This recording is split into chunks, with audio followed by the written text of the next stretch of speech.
following Declaration of Rights and frame of government as the Constitution of the state of Nebraska. Okay, so keep this in your mind, right? People do something. What are we doing? We're ordaining and establishing Declaration of Rights and frame of government as the Constitution of Nebraska. So the Constitution words have our preamble plus a Declaration of Rights plus a frame of government. 3 pieces to it, right? Now watch this. Watch this. Whoops. So there's a Supreme Court decision in Nebraska in 1986, and the annotation within the Constitution literally says the following words. The preamble of the Nebraska Constitution is not a part of the Constitution, but only a general statement of purpose. The state of Nebraska does not derive any of its substantive powers from the preamble to the Nebraska Constitution. And then third, the preamble cannot exert to secure the rights of the Constitution unless, apart from the preamble, such power can be found or can be properly implied from some express delegation to Constitution. What this effectively does is disconnect the preamble from the remaining Declaration of Rights and the frame of government that are articulated in the rest of the Constitution. Now remember, in the preamble it says, we the people do something. And what do? We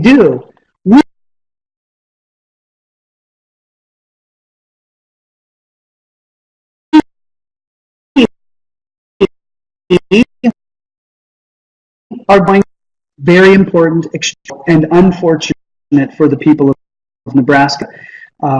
Because now in their mind, when they read the preamble, oh, just disregard we the people doing things, such as defining them of words. Okay, let me give you another example. Okay, California declaring express words in their Constitution. So in Article 1, Declaration of Rights, Section 7.5, it says the following words: only marriage between a man and a woman is valid or recognized in California. That was Proposition 8 back in, I think, 2002 or 2008. I can't remember, but around that time frame. All right. So here we have Article 1, Declaration of Rights, Section 7.5. Only marriage is, someone just texted and said 2008. So only marriage between a man and a woman is valid or recognized in California. However, Section 26 of the California Constitution says the following: the provisions of this Constitution are mandatory and prohibited unless by express words they are declared to be otherwise. So now the citizens of California put in a clause that allows someone else who has authority to declare 7.5 not mandatory. And guess what happened in August of 2010? Federal Judge Vaughn Walker ruled that Section 7.5 was not mandatory. So now you have a conflict in the state of California, right? You've got 50 plus county clerks who issue marriage licenses. Some of them are going to enforce Section 7.5, and some of them are going to say, hey, we don't have to enforce Section 5. So then what do you think those who have an agenda are going to do? They're going to go to the counties where it is being enforced, and they're going to sue them. So guess what happened last year? Lawsuit makes its way up to the Supreme Court, and what does the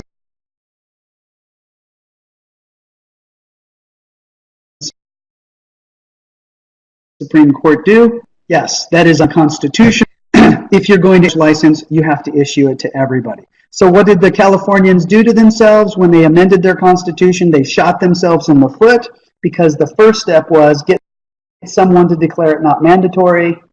Now you set a precedence. Number 2, go to the county where they are enforcing it, sue them, take it to the Supreme Court. The Supreme Court declares it unconstitutional, and now you have something precedent. So it's important for you to troubleshoot your Constitution. What are the effects of the words? Because these are yours. We, the people of the state of Nebraska, we do something. We ordain Declaration of Rights. We establish a frame of government, and it's called my Constitution. Okay? Idaho. Uh-oh. I'm actually in Idaho right now, and it's gorgeous. I wish you guys could see it better. Mountain views, pastures, cows everywhere. It's just a gorgeous place. My hosts are amazing, and I had a great steak dinner. Thank you, guys. But in Idaho, distributing rights. Look at this. Article 1, Declaration of Rights, Section 19. The right of suffrage guaranteed. No power, civil or military, shall at any time interfere with or prevent the free and lawful exercise of suffrage. This sounds great, doesn't it? Well, if you go into state law and you discover it's a citizen and a resident who is 18 plus that is qualified as a voter, as a part of the electorate.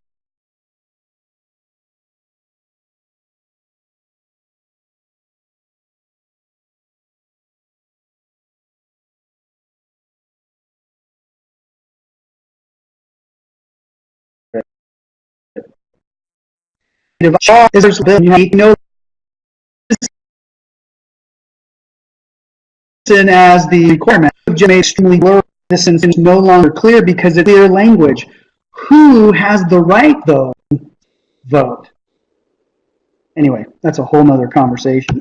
Section 22, rights of crime victims. Section 10, the legislature shall have the power to enact laws to define, implement, preserve, and get this, expand the rights guaranteed to victims in the provisions of this section. So, second, where do rights come from?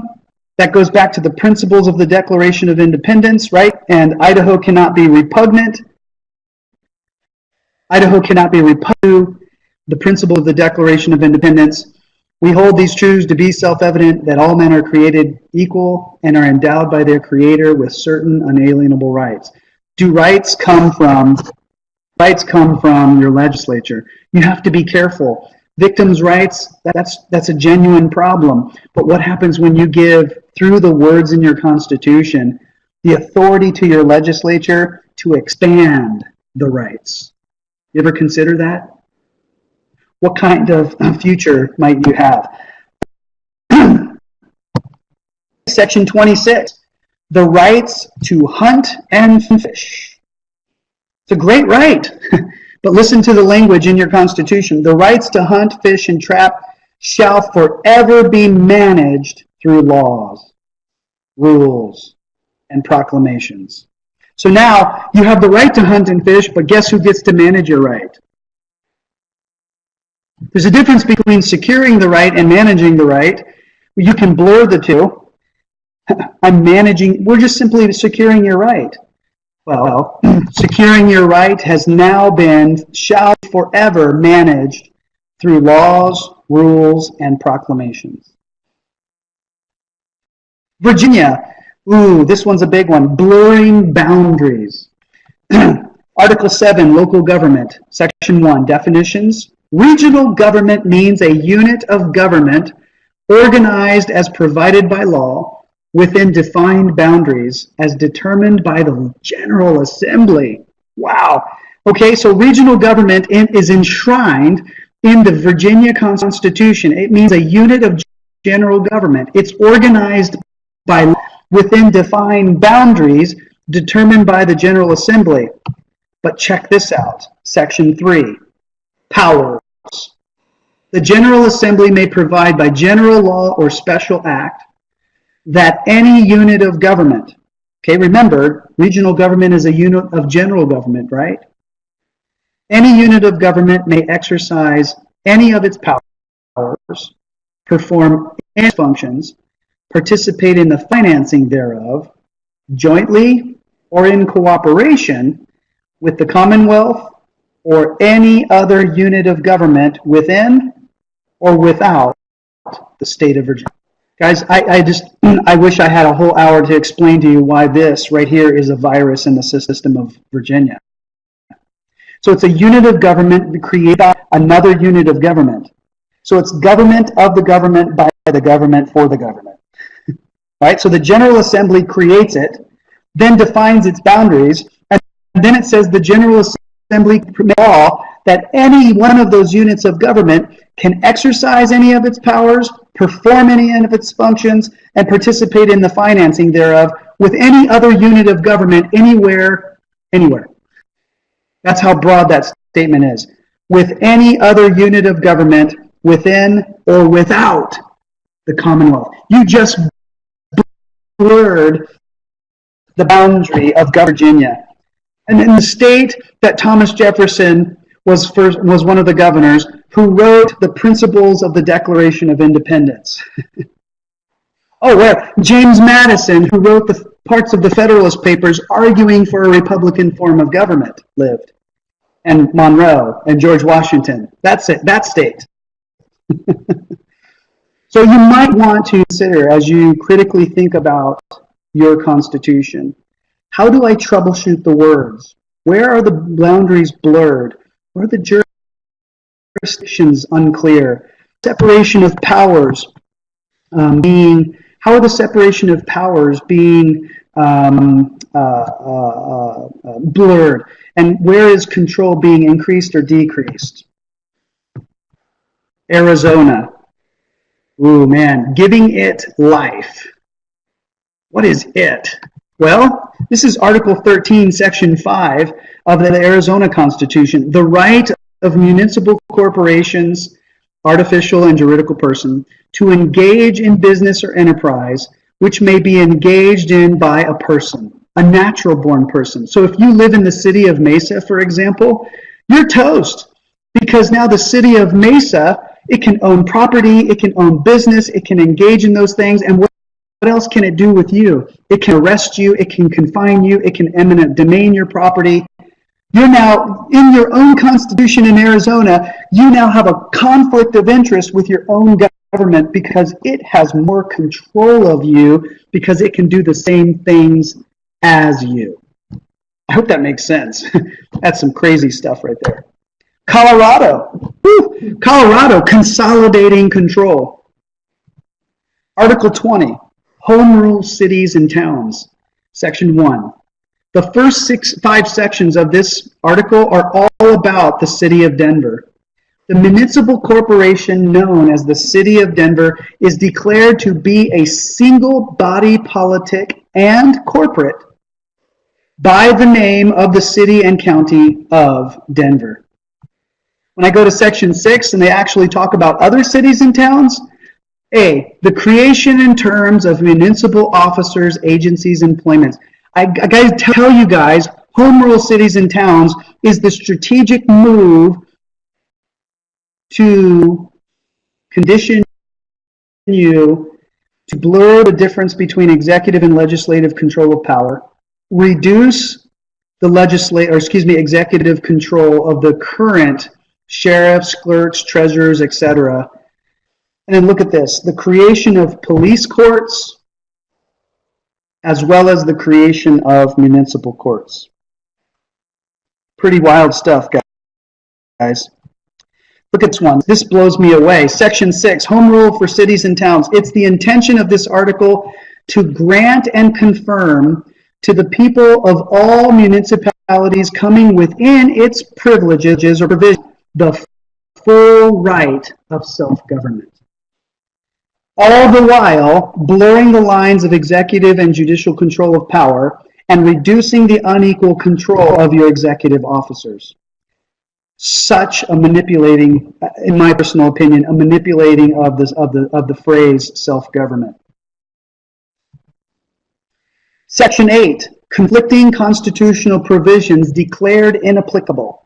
Anything in the Constitution of this state in conflict or inconsistent with the provision of this Amendment 20 is hereby declared to be inapplicable to the matters and things by this amendment covered and provided for. So if there's anything else in the Constitution that affects home rule cities and towns, Article 14, counties is no longer applicable. So Section 6 through 12 is all about county officers, sheriffs, treasurers, clerks, assessors, coroners, etc. And then section 13, classification of cities and towns. If you're a home rule city or town, you no longer subject to what's called section 14. Existing cities and towns may come under general law. So the legislature is now pulled out. State legislature is pulled out of the equation.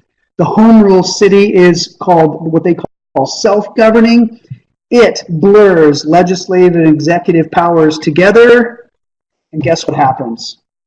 The city is now the city-state, because in and of itself, all the people are located there. And within that city-state, you now have executives who answer to the legislative body. The people select the legislative body, and the legislative body has accumulated tremendous control. Okay, so I just need to check something really quick. I hope you guys are seeing this. Let me go back here. Okay. Yes, okay, very good. Just checking some things. Yes, guys, if you have any questions, what I'd like you to do, just type them down in the chat, and then I'll get to those in just a few minutes, okay? I'm about to wrap my points and move forward, okay? All right, so fixing your state constitution. Number one, you need to study your state constitution word for word, because every word matters. Number two, identify all clarifications, dysfunction, and new functions you want to see made to your state constitution. Number three, discuss fixing your house first with governors and other governors in your community and around your state. You need to have this discussion with them. You've got to build the relationships starting now as you study your state constitution word for word, and as you archive your identifying clarifications, dysfunction, and new functions. Start discussing fixing your house first with the governors and the governed in your state. And number four, organize a convention of your state to fix your house first. Convention of your state does not mean the United States Constitution. It means your state constitution. As you can see, I just gave a very small snippet. There's so much more to show you if I had the time. Our state constitutions are purposely being modified to blur the boundaries both between the states as well as within your state. So organize a convention of your state to fix your house first. Discuss fixing your house first and build the relationships with your community and around your state. Identify what you consider to be needed clarifications, dysfunction, and new functions. And then start studying today. Start studying your state constitution word for word. Okay.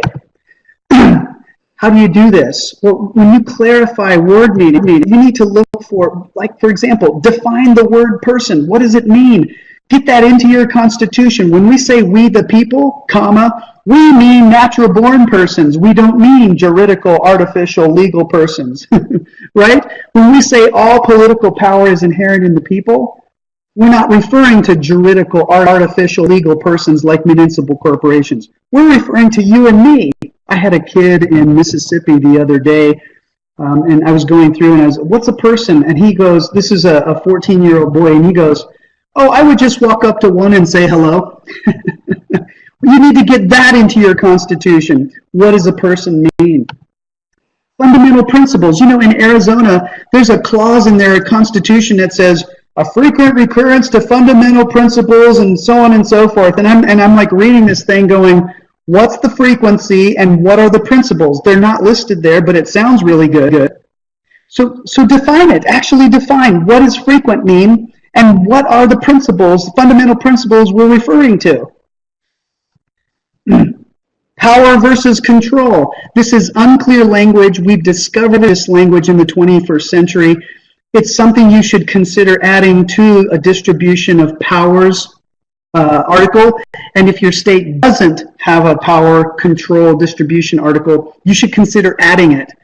So there's a distribution of control article in most of the Western states, and it typically will say, the powers of the government shall be distributed into 3 distinct departments, and no person charged with the exercise of these powers shall exercise the powers of any of the other departments, unless expressly, so on and so forth in the Constitution. Well, that needs some rewriting. The powers of government which do not originate in government, they come from the people, and that originates in the laws of nature. It's harnessed by their consent, and their consent is distributing it to this inanimate object called government. And no control of these powers by any person, natural born, for example, shall be exercised or control any of the other powers of any of the other departments. So clarifying the distinction between power and control and making it very clear, when we refer to government, we're not referring to a living entity. And when we refer to person, we're referring to a natural born person. Political subdivision. Oh my gosh, like New Jersey. In New Jersey, they have something called the Pinelands Commission. And Bill Eames is on the call, and so when we open this up and have some conversation, you should hear some of this nonsense, right? The Pinelands Commission, it sounds so innocuous and Joe, oh, this is just for the land use and stuff. But it's actually referred to as a political subdivision that is both body politic and corporate. It's a juridical, legal, artificial person. So you need to define, well, what is a political subdivision? It's a unit of government that is not juridical, is not artificial, and is not a legal person. It's a function of government to carry out a service on behalf of the government of the state of New Jersey, for example. That needs to be clarified in your Constitution. Removing dysfunction. Okay, how do I remove the dysfunction? Well, what am I reviewing? Well, what about rights distributed by your legislature, like expanding the rights of criminal victims just by the mere declaration in state law? You might want to clarify in your Constitution that rights are not distributed by the legislature. They're simply described in words that they're self-evident truths. Enshrine partisanship. Oh my gosh, some of your states have enshrined partisanship in it, like in Washington State. Partisan boards that define the boundaries so that Republican and Democrat parties can retain control. Oh my gosh. So you've actually, it's in most of your legislative articles. You just converted yourself from a Republican form of government, and now it's an oligarchic form of structure enshrined in your Constitution. Crazy. You might want to get rid of that. Tricameral legislatures, like, well, just mostly the Western states. Tricameral legislatures, they have the Senate and the House, and then they've got the people. So like in Arizona, you've got 5-point-something million people. As long as they're voters, they can initiate and they can referendum new laws, new constitutional amendments. They can veto the legislature, etc. And now they're functioning like a tricameral legislature, pitting the people that represent them against the very people that elected them. It's a brilliant move on the part of the losers in crafting a democratic system. Just my point is, you should consider these things. Judicial insulation. This is something that many of you guys can talk about. You get justices who have to retire, and then they go into another branch. They're retirees, but then existing current judges can bring them in. They come in and they sit on the bench, and then they adjudicate, and you have no way to hold them accountable because they're technically retired. According to the Constitution, they can come in. The judicial branches make their own rules, so they have an entire set of like judicial laws regarding procedures, the way they impeach themselves, the way they select each other. There's a tremendous amount of judicial insulation in the state constitutions. It's something for you to consider removing. Eliminating regional blurs. I can't stress this enough. This is like the virus in your computer. If there's any regional blurs, whether it's in the state law or in the state constitution, you should consider putting something in your constitution that says, if we have regional government, it will be a separate and distinct government, and no one from any other level of government can sit on that level of government, and it shall have separation of powers. You know what I mean? Declare, hey, if we're going to have regional government, make it dual jurisdiction, make it separating powers, make it have unequal delegation of control. Remove home rule backdoors. Home rule backdoors are the way the losers are conditioning you to become little city-states. So your state government boundaries are being eliminated. It's a brilliant strategy. Gosh, it's so brilliant. They're eliminating state boundaries through regional government, and then they're reducing the control of your state legislature by transferring constitutional definitions to your cities, and within the cities, tremendous amounts of control given to the legislature or the city council. So get rid of the home rule backdoor. Eliminate the conflict of interest. Regional government is really bad at this. Your county commissioner can be on the regional government at the same time. How do you hold them accountable to this? There's a reason why President Obama can't be the governor of Illinois at the same time, much as he might want to. Right? In Washington state, there's a backdoor loophole. You can be a county commissioner and a state rep at the same time. You want to talk about conflict of interest? Because the state creates the budget and distributes money to your county. So now you go to the state legislature, and on the behalf of your county government, you're now making laws and rules in conflict of interest to benefit just your county, instead of being a state representative, now a county representative going to the state. Okay. Adding new functions. You should seriously consider defining self-governance in your constitutions. What does it mean? How does it apply to me?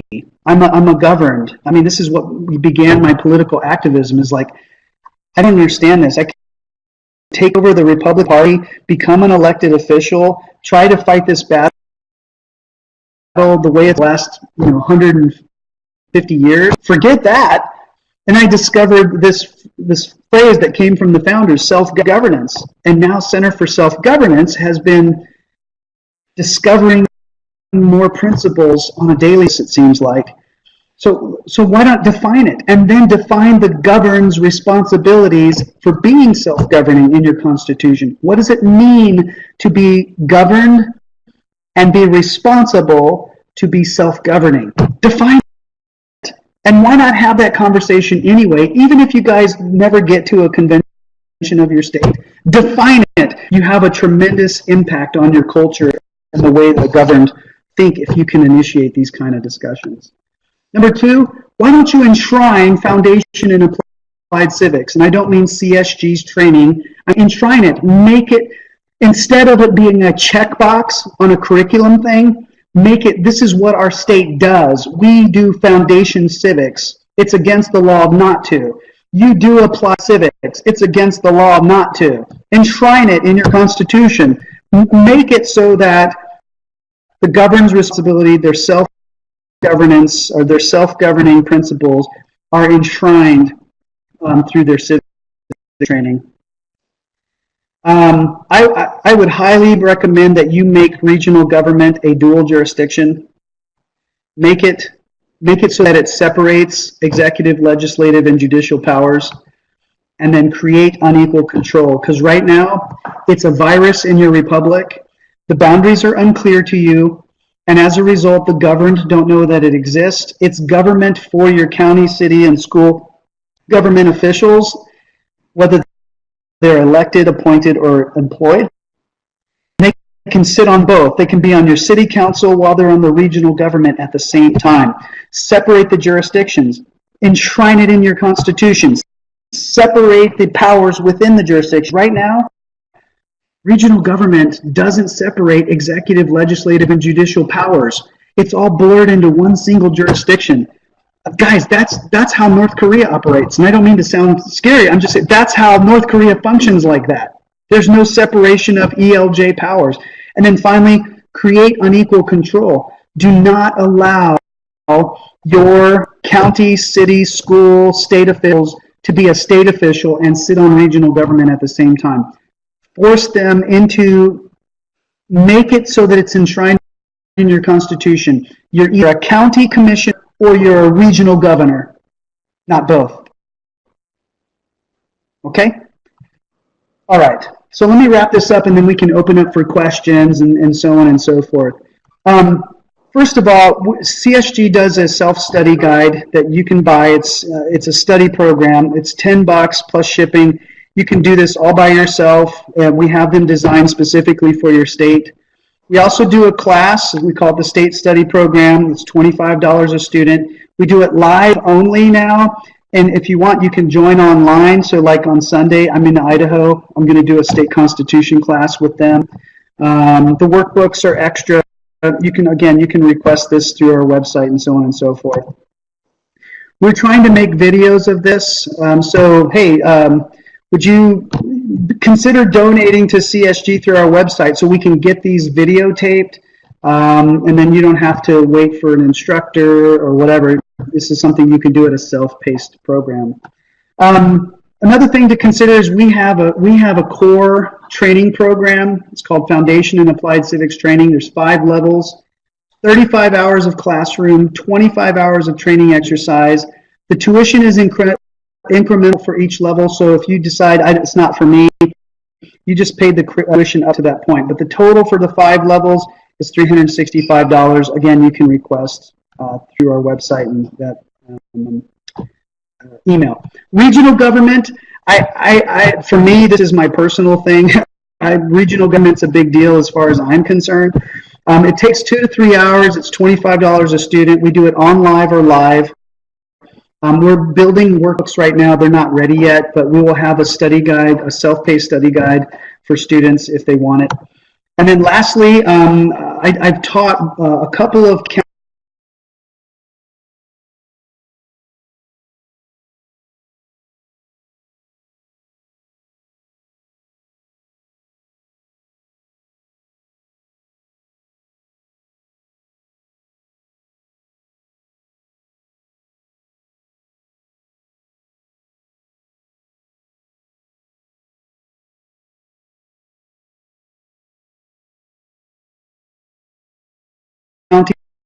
and city government classes and offer attention of your states first. You can by resolution through your state legislature. The other example I have is the founding fathers. They petitioned their government. The governors did not respond, and so they just went into convention of their state. I don't recommend you go to that point, but if you come to the point where you're running out of options, then have a convention of your state. In the meantime, just start studying your Constitution word for word, identify the dysfunction, start the relationship building process, and then have a convention of your state and fix your house first. Well, what I want to do, I guess at this point, I don't know if, let me see here, pull this up right here. Okay, I'm going to pull this back up so you guys should still be able to see me. Go ahead and open up